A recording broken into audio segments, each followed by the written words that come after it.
Hey, do you want to subvert the laws of physical distance and use the laws of spiritual distance instead? It's easy. You can do it. All you got to do is just concentrate on this yellow ball and don't look at this one. Just look at this one, okay? Keep looking at it. Keep concentrating. Can you concentrate on it a little bit harder? Okay. And actually, can you send some affection to this yellow one? Like, can you feel like, I like that thing? Hey, you did it! So what happened there was the exact opposite thing was happening spiritually to what happened physically. So even when the yellow ball was getting farther away from you physically, it was getting closer to you spiritually because it was occupying more of your consciousness as you concentrated on it. And even at the end, some of your feelings were in there too. And then even though the green ball was moving closer, as you were focusing more on the yellow ball, the green ball was moving farther from your consciousness and so farther from you spiritually. Makes total sense, right? Well, if you want to hear a little bit more about it, stay tuned.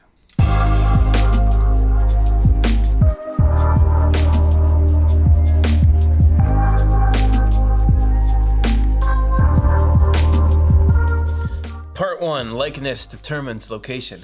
A few episodes ago on this show, and I know that I don't even have to say this because I know all of you are watching every single episode of this show every day. A few episodes ago, you may have heard me saying this.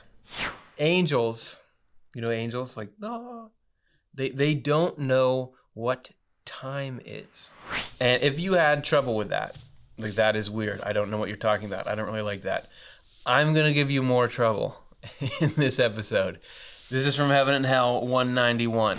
Even though everything in heaven appears to be located in space, just like things in our world, still, angels have no notion or concept of location and space. Since this can only seem like a paradox, yes, it's weird, and since it is highly significant, why else would we make this show about something if it wasn't highly significant? I should like to shed some light on it. Let's see if, whoa, heaven let your light come down onto the show. Swedenborg emphasized that there is an appearance of time and space in heaven. Things work kind of like they do here. Angels go from one activity to another. They live in a certain place and then they go to other places. It's just that time and space are not fixed like they are in the physical world. Here, physical time, physical space follow physical laws. Time and space in heaven follow laws too, but they are different laws and they are consciousness-based because everything spiritual is consciousness-based rather than matter-based like the world around us here.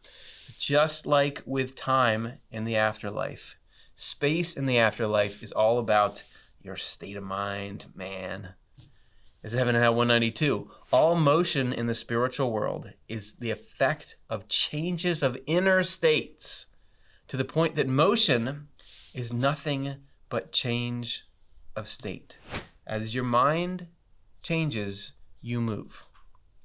During Swedenborg's spiritual experiences, his physical body was just sitting there, I don't know, at his desk or in his garden, wherever he was, but his spirit was traveling all through the spiritual world, all through the different levels of it, to the different communities. He even said, like, to places outside this solar system.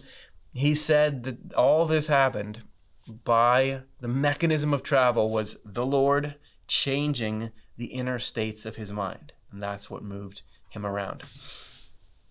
It's not about, afterlife is not about you cover some fixed distance because you put one foot in front of the other. How many times have I sung so far this episode? I know, like, we're going to see that drop off in viewership every time I sing. One foot in front of the other. That's not how it works. It's about getting your mind aligned with the mindset in the place that you want to go. This is something that's not unique to Swedenborg. You actually see this whenever things get spiritual for people. You see this happen. In near-death experiences, people talk about this.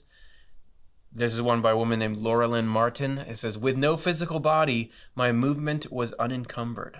Thought was the avenue for travel. And from another experience, I would simply think about something and it would manifest. Or I'd think about a place and there I'd be. Swedenborg describes it this way in Heaven and Hell 193.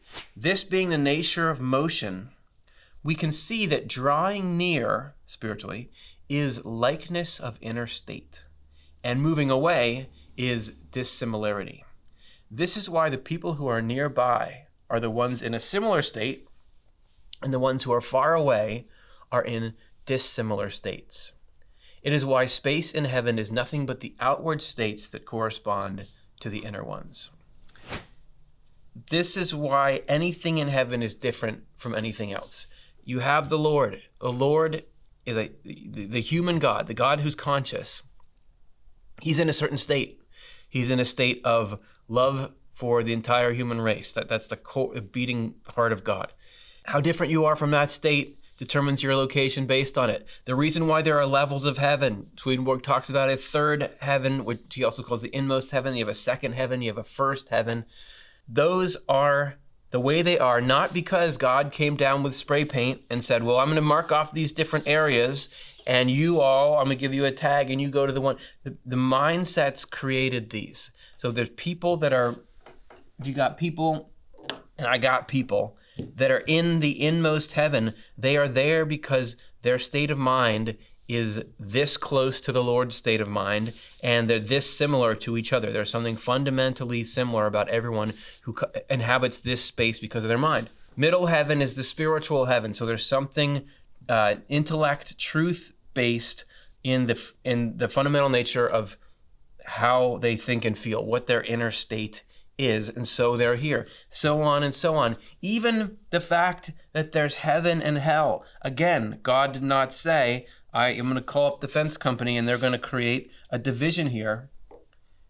Hell is, the people in hell are in hell because of the state of mind that they want to have, and it's difference with heaven that creates these two separate things.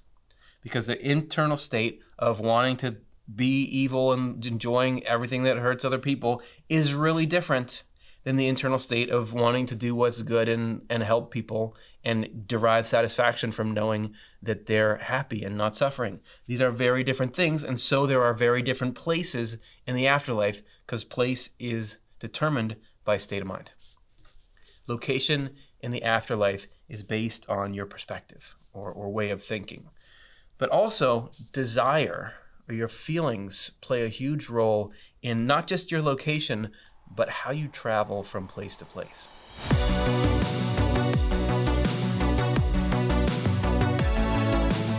Part 2, desire determines distance. Let's go, alliteration. You have these laws of the spiritual world, and they make it so that, as it turns out, people are present with the people that they really want to be with. That's built into it. This is from heaven and hell. In the spiritual world, one individual is present to another if only that presence is intensely desired. This is because one person sees another in thought in this way and identifies with that individual's state. So there's not, it's like there's none of that, I'd be home for Christmas if I could, if only I could afford the plane ticket. If you want to be there, you're there, spiritually speaking. And part of that has to do with, in your mind, that desire to see that person and be with them puts you in a similar state to them. So let's say that we're in the world of spirits, which is where you've got kind of a mixture of people with heaven inside them and with hell inside them, and everyone's kind of sorting themselves out. Swedenborg says that in the afterlife, people move away from each other to the extent that there's any reluctance. So if you have some kind of like you just knocked me over, I don't want to be near you. If there was some kind of tension here that would actually push these people apart from each other, because reluctance involves having some kind of opposing feelings and disagreement in thoughts. It's like magnets that repel each other. There can be gatherings of people that are different in all kinds of ways, as long as they're agreeing about something or resonating with each other. But as soon as there's some kind of serious conflict of feelings and perspectives, people actually just vanish, literally vanish in the spiritual world. And isn't that kind of like when people have debates, and when there's some desire to kind of see each other's perspective, there's a little bit of talking and listening happening, but as soon as there's a total conflict of ideology, It's like they both vanished. There's no conversation. It's just, I'm talking at you, you're talking at me, I'm not listening. Nobody's going to be changed. The level of desire to be somewhere, or like the level of desire to be with somebody in the afterlife, how much you're looking for that actually determines how long it takes you to get there. Literally, the pathway gets longer or shorter depending on how much you want to go down it. Whenever people move from one place to another, whether it's within their town, in their courtyards, in their gardens, or to people outside their own community, they get there more quickly if they are eager to, and more slowly if they're not. The path itself is lengthened or shortened depending on their desire, even though it's the same path. I've often seen this, much to my surprise. This is happening in our own spirits, too. That probably doesn't sound too foreign to you. If you're dreading going somewhere, it can seem like it's like dragging on to get there. It's because all this stuff I'm talking about, it seems like it's off in foo-foo land. It's separate from your everyday life. These spiritual laws of distance happen right now in your spirit, which is the same as saying in your consciousness. In Heaven and Hell 196, Swedenborg says, we can illustrate this by our own thoughts, which are also devoid of space. For whatever we focus on intently in our thought is seemingly present. We talk this way. We can feel it and we talk this way. We feel that our spirit has moved closer to someone else's spirit when we're in agreement with them, and further away when we're in disagreement. Because don't we say, you're being distant? There's how close are you to this person? We're not that close. And you don't mean, are they down the street or not? What you're talking about is the feelings. We're distant emotionally from each other. We're distant intellectually from each other. Look at how the dictionary defines the word aloof. Aloof means at a distance, especially in feeling or interest, apart. This guy's here, but he thinks he's so much better than us, he's totally aloof. Like we're not together, even though who cares if he's in the room or out of the room? That's not what I'm talking about, you know? Also, what do we say? Meet me halfway. If we are very different, you and I, perhaps you have different views and stuff from this show, and we're trying to figure something out, and I'm like, hey, can you meet me halfway? Like that means, can we find some common ground in our thoughts and feelings in order to get mentally and emotionally closer to the point where we can understand each other? Meet me halfway. Like our spirits are different. Can we at least, to get this thing done, meet halfway? That's what spiritual distance is. Not that weird, not that alien, just in the spiritual world, it's visible, it's manifest. That's what actually runs things. The spiritual world functions like your mind does. It's no longer, you got this mind that's at odds with the physical world around it.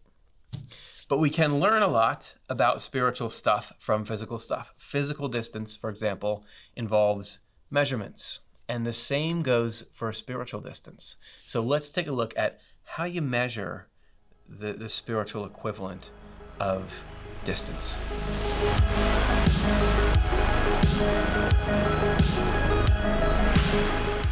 Part 3, measurements of a state of mind. So I've been, in this episode, telling you, this is how the afterlife works. This is how angels are. This is how heaven is. And you may be saying, or not, whatever, I'm still going to say what I'm about to say. That's not biblical. It might be cool. Maybe you don't care if it's biblical or not, but that's got nothing to do with the Bible. Wrong. What we just laid out, the laws of spiritual travel, how spiritual travel works in the afterlife, how distance works in the afterlife, that is why the Bible talks about distance in the way that it does. This is from Heaven and Hell 197.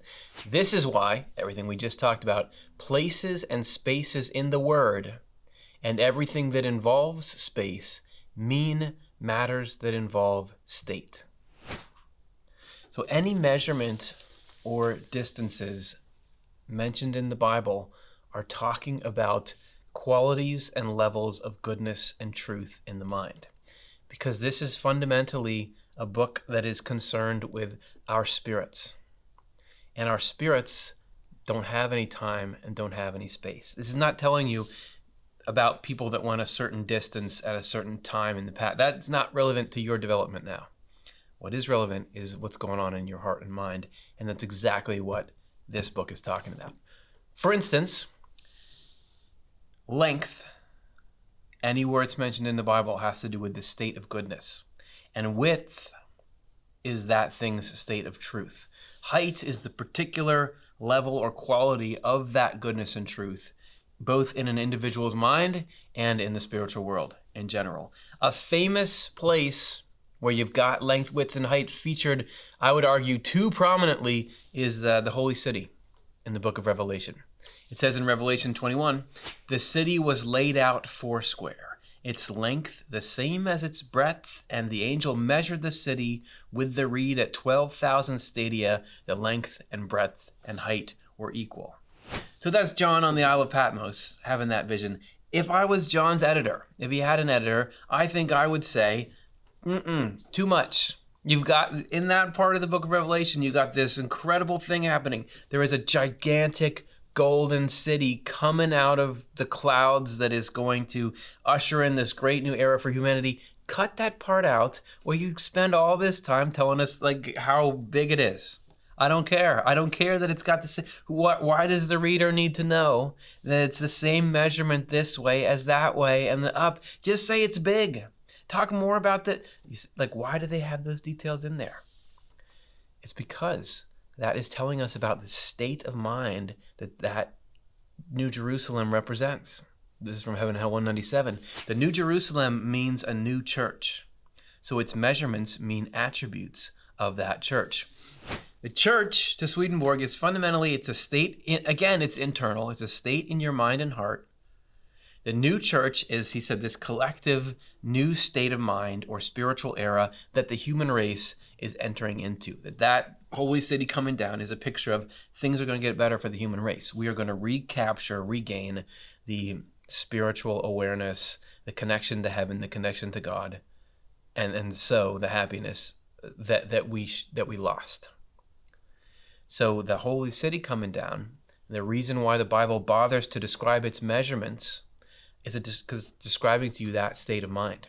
So in the holy city, the length that it talks about, that huge length, is all the qualities of goodness that come from the heavenly love that is at the center of that new way of being. The width is all the qualities of the true concepts that come from that goodness. The height is all the levels of heaven that different combinations of goodness and truth exist in. And the fact that they're all equal, it's like there's just as much love as there is truth. It's not cold and judgmental. It's not, but it's not too lovey and directionless and can't recognize what evil is. It's got it all, and that's why it's so cool. The size and the shape of that, or any building in the Word or in the afterlife, represents something about the quality of the people that live in it, or the thing that it represents, or the community that it's in, or the home that it provides. Everything has meaning when you get spiritual. And in heaven, angels can learn about themselves by looking at the buildings around them. We mentioned in a recent episode, your house changes as your mind changes. So you can tell, is it getting taller? Maybe that's more of goodness and truth together. Is it getting wider? Maybe my wisdom is increased. That there's a living spiritual quality to it. It's not like physical distance here, but it still has just as much realness and meaning. And you find that in the Bible, in your thoughts, and in the afterlife.